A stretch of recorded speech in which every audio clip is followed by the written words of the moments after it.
Over a classical Verilog interview question with a twist. So a lot of folks sometimes they'd ask you like an FSM question, or what you might think is a FSM question, but it's a pattern detection question, and basically saying like, hey, I want you to detect 10101, and with an overlapping detection. Overlapping meaning that once you detect it, you don't really restart your detection. So like 1010, if the bit stream was like 10101, you would output like, oh yeah, I detected this pattern here.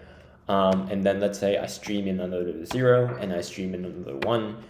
Then you go ahead and say, well, these past 5 bits that streamed in is gonna be also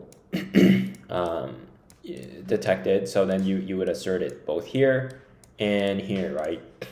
And then so the way that one might do it is like module FSM and then end module, and then you do like a complicated FSM with a pattern like from state 0 to state 1, state 2, state 3, state 4. And then it's kind of mundane and tedious to do it. But then there's so that's kind of a naive way of doing it. But what's a more easier and more sophisticated way to do it? You can actually, like I would probably default to this easier way if an interviewer asks, and the reason is because you're only using 5 flops, and if you're really only using 5 flops, and there's no real reason to complicate your code with a very large case statement. And then this method is just simply shifting in the bits. And when you shift in the bits, you can very easily see what the past 5 bits are. And to be even more sophisticated, you can actually just do like pattern detection, where you can have your parameters of like pattern width. And then you can have an input logic of pattern width -1, 0 pattern. And now you can arbitrarily detect any pattern, and you're not really limited to just 5, and you're still really good here. And then output logic, pattern detected, right? And then it's kind of up to you if this pattern detected is going to be on the same cycle or the next cycle. Depends on the interviewer. Interviewer generally might say, it doesn't matter, just give me an answer.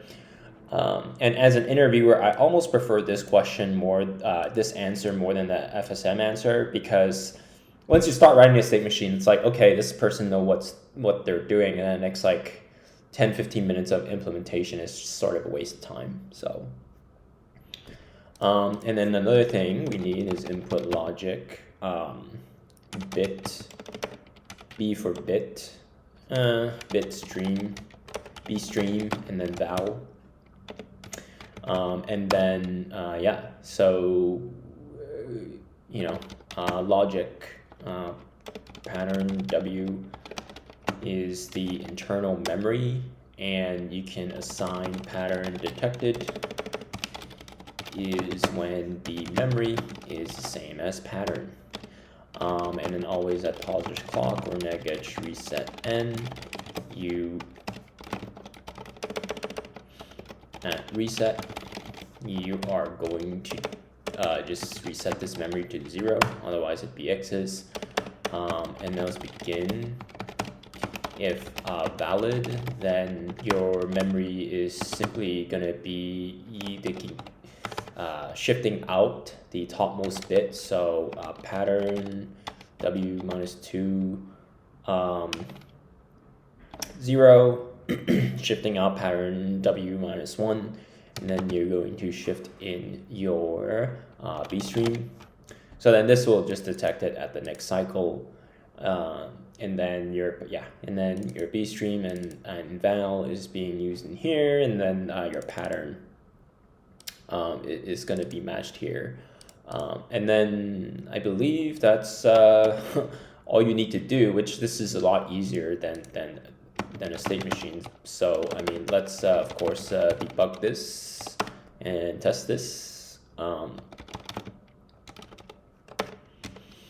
Let's just do a 5-bit pattern, and then let's do bstream val pattern detected. And then we can do pattern detection with a pattern width of 5. And then we can do clock is clock, reset n is not reset, of course, pattern is pattern. Bstream is bstream, val is val, and pattern detected is pattern detected, and there is a dot missing over here. And let's see if this even compiles. If it does, great. It compiles. Let me maybe move the window smaller. Yes. So it compiles. 1, 2, 3, 4, 5, 6. 1, 2, 3, 4, 5, 6. So I think that's good.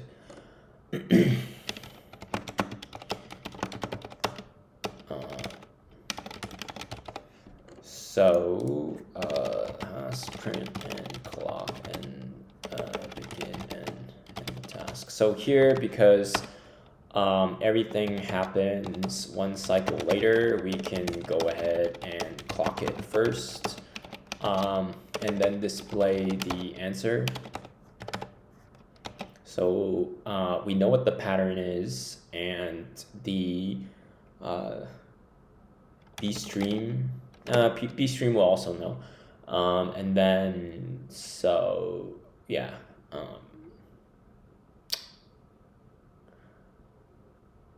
Yeah, basically, I really only care about pattern detected for now. And I probably want to know what the memory looks like,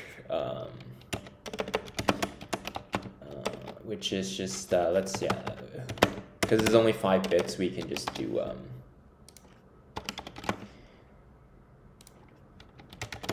just print out like this, and then, you know, your pattern is gonna be, let's say 5-bit 1001, and then your val is 0, and bstream is 0 for now. Let's just print and clock to make sure that that function works, and then once it does work, we can go ahead and just set val equals 1, and we can do bstream equals 1, and then we can kind of just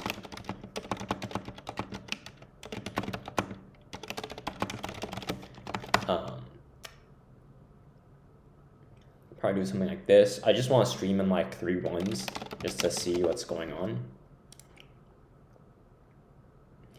And nice. So I stream in 3 ones, and I stream in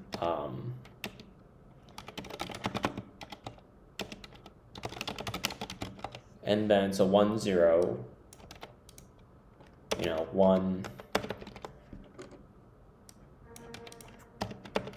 0. Then I should be missing a final 1.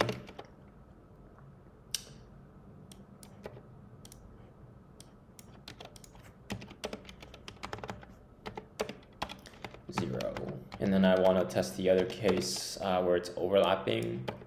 So it should skip a cycle with the valid, and then just have the valid 2 cycles apart. Yep, right. And now let's say, well, val equals 0. Then it shouldn't output the second time. It should output the first time only.